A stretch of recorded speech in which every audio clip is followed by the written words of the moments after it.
നമസ്കാരം.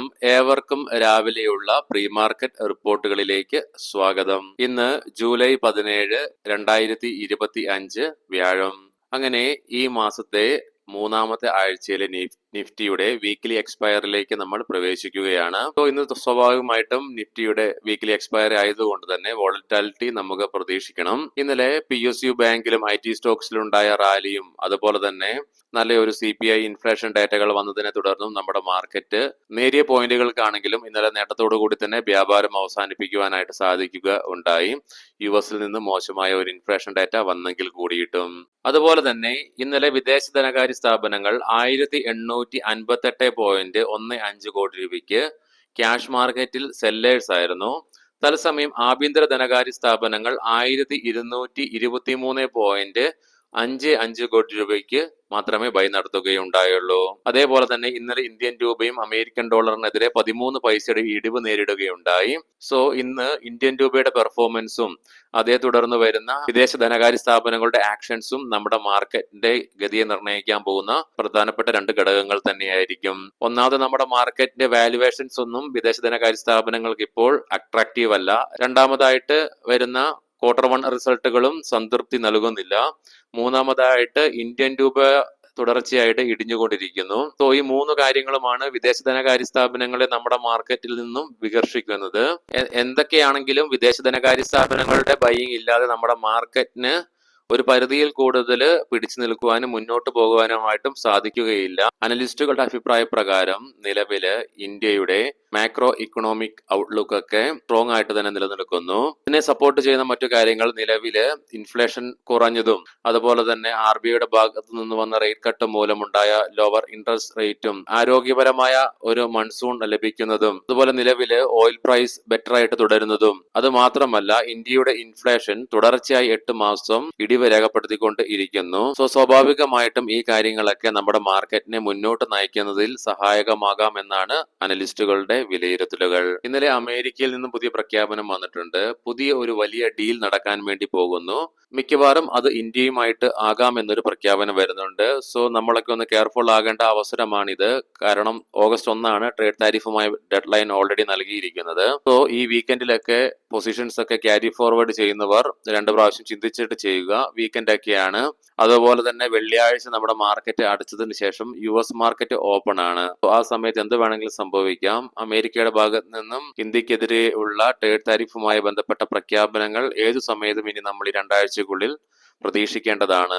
ഇന്നലത്തെ നമ്മുടെ മാർക്കറ്റിന്റെ പെർഫോമൻസോടുകൂടി നിലവിൽ നിലനിൽക്കുന്ന സെന്റിമെന്റ്സ് ബുള്ളിഷ് തന്നെയാണ്. ഇനി ഇന്നത്തെ നമ്മുടെ മാർക്കറ്റിലേക്ക് വരുമ്പോൾ അനലിസ്റ്റുകളുടെ അഭിപ്രായ പ്രകാരം നിഫ്റ്റി 25,250 എന്ന റേഞ്ചിന് താഴെ ട്രേഡ് ചെയ്യുന്നിടത്തോളം നമ്മുടെ മാർക്കറ്റിൽ ഒരു കൺസോളിഡേഷൻ ആണ് പ്രതീക്ഷിക്കാവുന്നത്. 25,100, 25,000 എന്ന ലെവലുകൾ സപ്പോർട്ടായിട്ട് വർക്ക് ചെയ്യുകയാണെങ്കിൽ തത്സമയം 25,250 എന്ന ലെവല് നിഫ്റ്റിക്ക് തകർത്ത് മുന്നോട്ട് പോകുവാനായിട്ട് സാധിക്കുകയാണെങ്കിൽ 25,400, 25,550 എന്ന ലെവലുകളിലേക്ക് എത്തിപ്പെടാൻ സാധിച്ചേക്കാമെന്നും അഭിപ്രായമുണ്ട്. അതേസമയം 25,000 എന്ന ലെവൽ ബ്രേക്ക് ചെയ്യുകയാണെങ്കിൽ സെല്ലിംഗ് പ്രഷർ അനുഭവപ്പെട്ടേക്കാം. പ്രത്യേകം ശ്രദ്ധിക്കുക. ഇതൊക്കെ അനലിസ്റ്റുകളുടെ അഭിപ്രായമാണ്. മാർക്കറ്റാണ്. കാര്യങ്ങൾ എപ്പോൾ വേണമെങ്കിലും മാറിയാം. മാർക്കറ്റിൽ ഒരു കാര്യവും കോൺക്രീറ്റ് അല്ല. ഇന്ന് റിസൾട്ടുകൾ പ്രഖ്യാപിക്കുന്ന പ്രധാനപ്പെട്ട കമ്പനികൾ Axis bank, Wipro, Jio financial services, L&T Mindtree, HDFC asset management company, 361 വാം, Alok industries, CEAT, clean science and technology, Indian hotels company, Nuvoco Vista corporation, Polycab India, shoppers stop, south Indian bank, Sunteck reality, Sterling and Wilson renewable energy, Tata communications, Waaree renewables technologies തുടങ്ങിയ കമ്പനികളാണ്. ഇന്നലെ നമ്മുടെ leading ആയ എല്ലാ ADR സ്റ്റോക്സും നേട്ടത്തോടുകൂടി തന്നെ അമേരിക്കയിൽ വ്യാപാരം അവസാനിപ്പിക്കുക ഉണ്ടായി. ഗ്ലോബൽ മാർക്കറ്റിലേക്ക് വന്നു കഴിയുമ്പോൾ ഇന്നലെ US S&P 500ഉം നാസ്ഡാക്ക് ഒക്കെ നേട്ടത്തോടുകൂടി തന്നെ വ്യാപാരം അവസാനിപ്പിച്ചു. എങ്കിലും ഡോ ജോൺസ് ഫ്യൂച്ചർ നിലവില് സ്ലൈറ്റ്ലി നെഗറ്റീവിലാണ് വ്യാപാരം തുടർന്നുകൊണ്ടിരിക്കുന്നത്. യൂറോപ്യൻ മാർക്കറ്റ്സ് മൂന്നും ഇന്നലെ നഷ്ടത്തോടുകൂടി തന്നെയാണ് വ്യാപാരം അവസാനിപ്പിക്കുക ഉണ്ടായത്. നിഫ്റ്റിയുടെ നിലവിലെ ഇൻഡിക്കേഷൻ പ്രകാരം ഫ്ലാറ്റ് അല്ലെങ്കിൽ സ്ലൈറ്റ്ലി പോസിറ്റീവായ ഒരു ഓപ്പണിംഗ് ആണ് നമ്മുടെ മാർക്കറ്റിൽ നിന്ന് എക്സ്പെക്ട് ചെയ്യുവാൻ സാധിക്കുക. ഏഷ്യൻ മാർക്കറ്റ്സിൽ ജപ്പാൻ മാർക്കറ്റും ഹോസ്പിയും ഓപ്പൺ ആണ്. രണ്ട് മാർക്കറ്റും നഷ്ടത്തോടു കൂടി തന്നെ വ്യാപാരം തുടരുന്നു. കൊമോഡിറ്റിയിലേക്ക് വരുമ്പോൾ ബ്രെന്റ് ക്രൂഡിലും ക്രൂഡ് ഓയിലും നേരിയ ഉയർച്ച അനുഭവപ്പെടുന്നുണ്ട്. തത്സമയം ഗോൾഡിൽ നേരിയ ഇടിവും അനുഭവപ്പെടുന്നുണ്ട്. ഇനി സ്പെസിഫിക് ആയിട്ട് നിഫ്റ്റിയുടെയും ബാങ്ക് നിഫ്റ്റിയുടെയും ടെക്നിക്കൽസിലേക്ക് പ്രവേശിക്കാം. നിഫ്റ്റിയുടെ PCR 0.82 ആയി മാറി മറിഞ്ഞിട്ടുണ്ട്. മാക്സ് പെയിൻ 25,200 എന്ന നിലയിലും. നിഫ്റ്റിയുടെ ഡെയിലി ചാർട്ട്സില് ചെറിയ ഗ്രീൻ ക്യാൻഡിൽ കാണുവാൻ സാധിക്കുന്നുണ്ടെങ്കിലും ഡോജി ക്യാൻഡിൽ സ്റ്റിക് പാറ്റേൺ ആണ് ദൃശ്യമാകുന്നത്. ഇത് ബയേഴ്സിന്റെയും സെല്ലേഴ്സിന്റെയും ഇടയിലുള്ള ഇൻഡിസിഷനെയാണ് സൂചിപ്പിക്കുന്നത്. വീക്ക്ലി ഓപ്ഷൻസ് ഡാറ്റ പ്രകാരം 25,500 എന്ന സ്ട്രൈക്കിലാണ് ഏറ്റവും കൂടുതൽ ഓപ്പൺ ഇൻട്രസ്റ്റ് കോൾ സൈഡിലേക്ക് കാണുവാനായിട്ട് സാധിക്കുന്നത്. 25,800 എന്ന സ്ട്രൈക്കിലാണ് ഏറ്റവും കൂടുതൽ കോൾ റൈറ്റിംഗ് നടന്നിരിക്കുന്നത്. 25,000 എന്ന സ്ട്രൈക്കിൽ പുട്ട് സൈഡിലേക്ക് ഏറ്റവും കൂടുതൽ ഓപ്പൺ ഇൻട്രസ്റ്റ് കാണുവാനായിട്ട് സാധിക്കുന്നുണ്ടെങ്കിലും 25,150 എന്ന സ്ട്രൈക്കിലാണ് ഏറ്റവും കൂടുതൽ പുട്ട് റൈറ്റിംഗ് ദൃശ്യമാകുന്നത്. ബാങ്ക് നിഫ്റ്റിയുടെ PCR 0.87 ആയിട്ട് നിലനിൽക്കുന്നു. മാക്സ് പെയിൻ 57,000 എന്ന നിലയിലും. മന്ത്ലി ഓപ്ഷൻസ് ഡാറ്റ പ്രകാരം 56,000 എന്ന സ്ട്രൈക്കിലാണ് കോൾ സൈഡിലേക്കും പുട്ട് സൈഡിലേക്കും ഏറ്റവും കൂടുതൽ ഓപ്പൺ ഇൻട്രസ്റ്റ് കാണുവാൻ സാധിക്കുന്നതെങ്കിലും 59,000 എന്ന സ്ട്രൈക്കിലാണ് ഏറ്റവും കൂടുതൽ കോൾ റൈറ്റിംഗ് ദൃശ്യമാകുന്നത്. തത്സമയം 57,200 എന്ന സ്ട്രൈക്കിലാണ് ഏറ്റവും കൂടുതൽ പുട്ട് റൈറ്റിംഗ് ദൃശ്യമാകുന്നത്. ഇനി നമുക്ക് ഇന്നത്തെ പ്രധാനപ്പെട്ട സ്റ്റോക്കിംഗ് ന്യൂസുകൾ പരിശോധിക്കാം. മുൻകൂട്ടി ഓർമ്മിപ്പിച്ചുകൊള്ളട്ടെ, ഇതൊരു ബൈ ഓർ സെൽ റെക്കമെൻഡേഷൻ അല്ല. ടെക് മഹേന്ദ്ര Q1 റിസൾട്ടിൽ കമ്പനിയുടെ പ്രോഫിറ്റ് 34% ഉയർച്ച രേഖപ്പെടുത്തി 852 കോടി രൂപയിൽ നിന്നും 1,140 കോടി രൂപയിലേക്ക് ഉയർന്നു.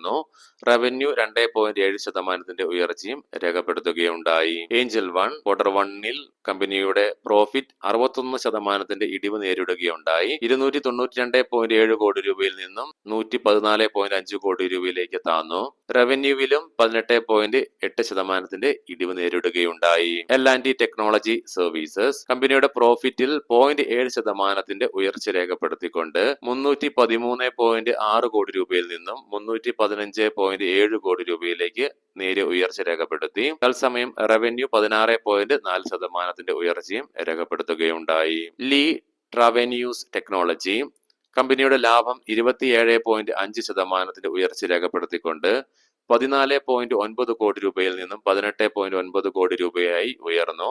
റവന്യൂ 72.9% ഉയർച്ചയും രേഖപ്പെടുത്തി. ഗോദ്രേജ് പ്രോപ്പർട്ടീസ് രായ്പൂരില് 50 ഏക്കർ ലാൻഡ് അക്വിസിഷൻ ചെയ്തു എന്നുള്ള വാർത്തകൾ വരുന്നുണ്ട്. 9.5 ലക്ഷം സ്ക്വയർ ഫീറ്റിന്റെ പ്രീമിയം റെസിഡൻഷ്യൽ പ്രൊജക്ടിനു വേണ്ടിയിട്ട്. സ്റ്റേറ്റ് ബാങ്ക് ഓഫ് ഇന്ത്യ 25,000 കോടി രൂപ ഫണ്ട് റേസ് ചെയ്യുന്നതിന്റെ ഭാഗമായിട്ട് qualified institutional placement company issue ചെയ്തിട്ടുണ്ട്.